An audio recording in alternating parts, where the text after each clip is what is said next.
혹독하게 수습 기간을 시켰던 이유는 뭘까?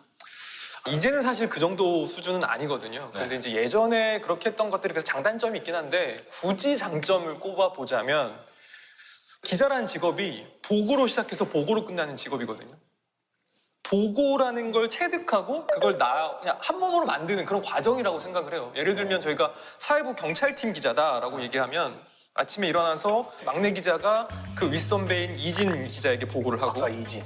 그렇죠. 그럼 이진 기자는 또 일진 기자에게 그걸 종합해서 보고를 에이스. 하고 그렇죠. 그럼 일진 기자들은 그 위에 있는 캡이나 바이스에게 또 보고를 하고 그럼 캡은 그걸 또 사회부장에게 보고를 하고 사회부장은 그걸 또 종합해서 정리를 해서 편집회의에 아침에 들고 들어가서 보도국장에게 보고하고 그러니까 모든 단계적으로 모든 과정이 보고를 종합하고 정리하고 하는 과정들이 아침에 벌어지거든요. 근데 그런 거를 막내 때 체득하는 과정이 그 기간이 아닌가 그런 생각이 듭니다.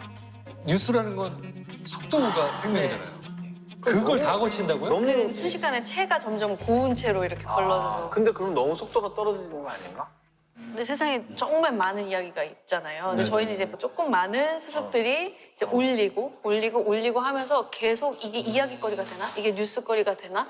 계속 이 판단을 하는 거예요, 선배들이. 그래서 그러다 그걸 살아남는 애들이 메인 뉴스에 나오는 거죠. 그러면은 그 수습 기간에 포함되어 있는 게 혹독한 시간도 시간이지만 내가 뉴스를 바라보는 시선을 만들어주는 그렇죠. 처음 입사를 하면은 사실 사람들이 사실과 추정과 정황, 자신의 의견 이런 것들을 구분하는 그런 훈련도 안 되어 있어요. 그런 것들을 검증해서 사실을 찾아나갈 수 있는 그런 훈련이 이 과정에서 이루어지거든요. 그리고 좀 뭐 거짓 보고를 한다거나 아니면은 약간 살을 붙여서 보고를 불려서. 예, 불려서 할 수도 있잖아요. 그렇지. 네. 자기 기사가 채택되려면. 네. 근데 이게 그런 거짓 보고를 하지 않을 수 있는 윤리 같은 것도 그때 만들어지는 것 같고요.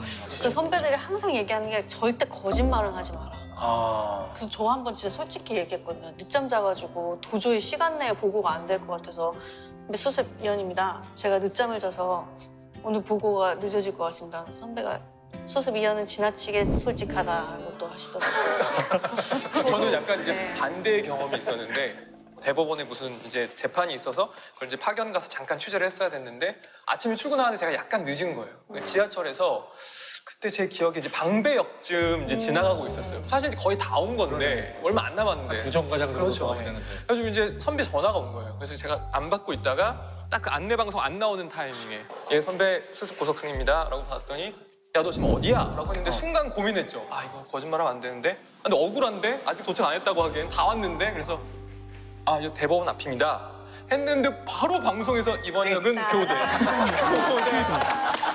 와 그날 정말 앞은 앞이지. 와 정말 어떻게 그날 됐어요? 정말 대법원 앞에 가서 이러고 벌섰죠. 예, 선배한테 엄청 혼났습니다 그날.